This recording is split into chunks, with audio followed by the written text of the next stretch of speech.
Bon. Vous connaissez tous ce logo-là. C'est un souvenir d'enfance avec le voyage de Chihiro, Mon voisin Totoro, Pompoko, Porco Rosso, etc. C'est des trucs qui ont marqué notre enfance, qui ont marqué aussi l'animation japonaise de l'époque et qui marquent toujours l'animation d'aujourd'hui. D'où vient ce studio? Comment il est né? Comment tout ça, ça s'est fait quoi? Donc je me suis dit que j'allais vous raconter tout ça. Donc posez-vous bien avec un petit truc à manger, un truc à boire. Et puis on va commencer maintenant. C'est parti.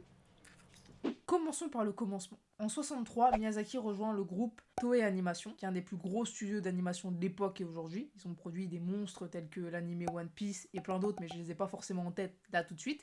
Là-bas travaille Takahata, qui va devenir son acolyte. Ils ont tous les deux la même vision du monde cinématographique, du monde de l'animation 2D. Ils vont quitter le studio en 68 après la sortie du film Horus, le Prince du Soleil. Ils vont rejoindre alors un autre studio. À l'époque, quand ils quittent le studio Toei Animation, ils arrivent dans un autre studio où le mood c'est plus de faire de l'animation dit bon marché pour la télévision. Donc ça c'est le début des années 70, qui colle pas forcément avec la vision artistique que les deux hommes ont du métier d'animateur et de réalisateur de films d'animation ou de séries même d'animation. Mais ils vont quand même faire le job. Et là, une maison d'édition va approcher Miyazaki pour lui proposer d'écrire son premier manga qui va s'appeler Nausicaa. Il sort en 82 et il va être publié jusqu'en 94. Sauf que quand il sort en 82, le principal objectif de Miyazaki, c'est toujours l'animation, c'est toujours ses projets d'animation, et ça passera toujours avant toute chose. Sauf que cette maison d'édition va lui proposer d'adapter Nausicaa en film, en long métrage. Pour pouvoir adapter ça en long métrage, il faut un studio capable d'assumer cette charge de travail-là et de faire un boulot en adéquation avec la vision que Miyazaki a du projet. Et pour un peu affiner ce film, ce projet, son petit bébé, il va mettre son binôme de toujours, son acolyte de toujours, Takahata, dans le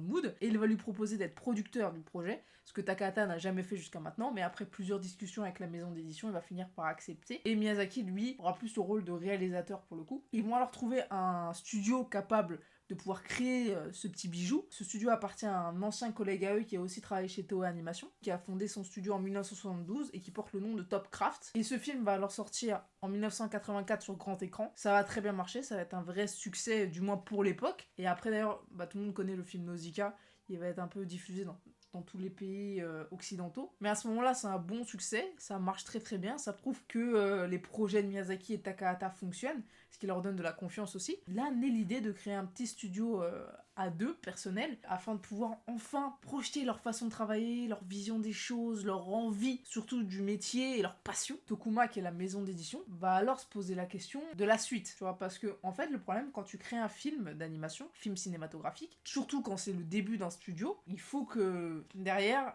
les rendements du film puissent financer d'autres projets. Donc si ton film ne fonctionne pas, si par exemple tu travailles toute une année sur un film et que le film quand il sort il fonctionne pas, ça fait couler ton studio immédiatement, donc c'est pas sûr financièrement sur le long terme. Surtout qu'à ce moment-là, quand Nausicaa sort en 84, dans la foulée, le studio avec lequel ils avaient créé le film ferme, malgré le succès. Et là, ils vont se poser la question du prochain studio, du prochain film, et le succès de Nausicaa va donner confiance à la maison d'édition pour créer leur propre studio sous forme de filiale. On prend les anciennes équipes de Topcraft et les amener dans ce nouveau studio. Mais ces équipes n'auront pas de CDI, ou ce sera des intermittents du spectacle, des intérimaires.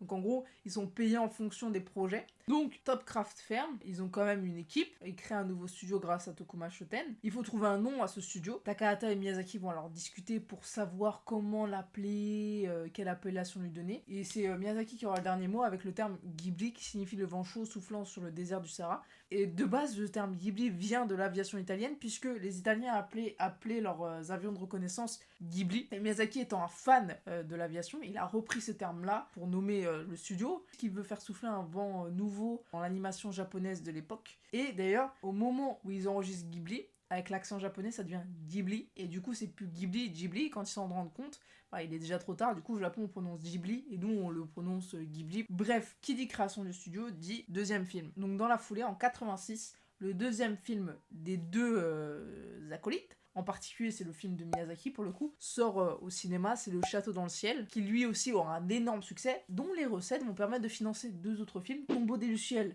de Takahata et Mon voisin Totoro de Miyazaki. Sauf qu'au moment de la sortie, ils vont pas avoir le succès escompté, entre guillemets, ils vont plus avoir... ils vont marcher, mais le vrai et réel succès va être 2 ans après leur sortie au cinéma, quand ils vont passer en télé, en particulier pour Mon voisin Totoro. Ça va vraiment être un succès monumental au niveau des ménagères et au niveau des familles japonaises, qui vont commencer à acheter des produits dérivés pour leurs enfants, et de là, Totoro va devenir un véritable symbole pour le studio Ghibli, et c'est pour ça d'ailleurs qu'ils ont repris Mon voisin Totoro comme logo de l'enseigne, quoi. Mais revenons après la sortie de Tombeau des Lucioles et de Mon voisin Totoro en 88. Juste après ça, en 89, un nouveau film sort. Le premier succès au box-office pour le studio Ghibli. Ce film, c'est Kiki la petite sorcière. Un raz-de-marée de pensées positives, de bons commentaires. Cet énorme succès ramène beaucoup d'argent et ils vont pouvoir enfin engager les équipes qu'ils avaient de manière intérimaire, de manière définitive. Et là vient au tour de Takahata avec son premier gros succès au box-office, Souvenir goutte à goutte, qui est sorti en 91.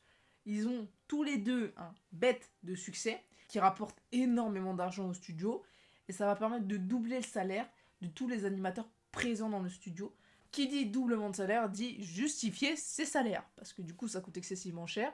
Et cette fois-ci, c'est au tour de Miyazaki, avec son film Porco Rosso. Mais le problème, c'est que quand il va commencer la production du film, les équipes sont déjà assez fatiguées par rapport au film Souvenir goutte à goutte qui est sorti juste avant. Donc c'est assez compliqué pour eux. Et là, Miyazaki se voit porter plusieurs casquettes à la fois, réalisateur, assistant réal, producteur, c'est assez épuisant et fatigant. Et lui vient l'idée de se dire que il double les salaires, c'est bien, mais il va falloir qu'il fasse quelque chose pour améliorer les conditions de travail, pour qu'ils aient un meilleur environnement de travail, parce qu'il veut faire en sorte que le studio réponde aux besoins des animateurs. Et surtout, 300 personnes dans 90 mètres carrés, c'est pas ouf.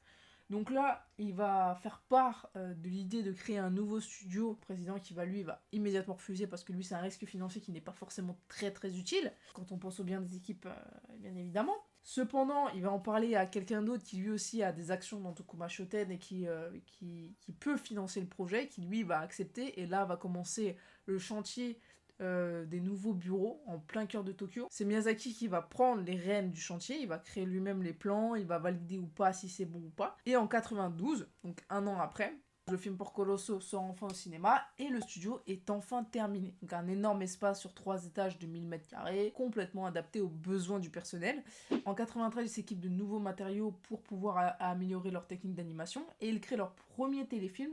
Cette fois-ci, c'est ni Miyazaki ni Takahata qui est dedans, c'est un 3e réalisateur, le 3e depuis la création du studio, d'ailleurs le seul depuis la création du studio à part Miyazaki et Takahata. Donc il est jeune, il a à peu près 34 ans, il est entouré d'une équipe assez jeune et ils vont créer leur premier téléfilm qui va avoir un très bon succès d'ailleurs, parce qu'il fallait en fait, c'était un peu comme s'il préparait la relève entre guillemets, sachant que la relève, Miyazaki, on est d'accord qu'il est toujours là aujourd'hui et que son prochain film sort en 2024 je crois. Quoi qu'il en soit, leur téléfilm est un vrai succès. Leur téléfilm il s'appelle, je crois, Tu peux entendre la mer. Et en 94, le film Pompoko de Takahata sort au cinéma. D'ailleurs, j'ai parlé de l'origine d'une des références du film dans ma dernière vidéo. Je vous conseille d'aller voir. Première vidéo même. Qu'est-ce que je raconte? Ma première du coup. Bref, ce film est un réel succès au cinéma. Premier du box-office japonais, c'est le 3e succès d'affilée pour le studio et 2e succès d'affilée pour Takahata. Et c'est le premier film du studio à présenter des séquences en images de synthèse, ce qui est assez révolutionnaire pour l'époque. Et enfin, en 97, La princesse Mononoke sort à son tour au cinéma. Un des plus gros succès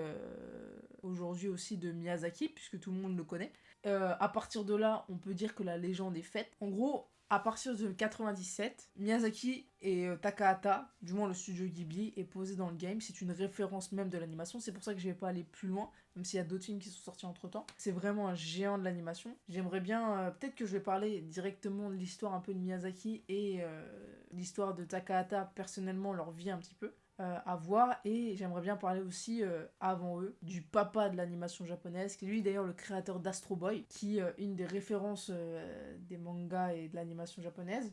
Quoi qu'il en soit, je vous souhaite une bonne soirée, une bonne journée, et je vous dis à la prochaine pour une nouvelle vidéo. Tchuss.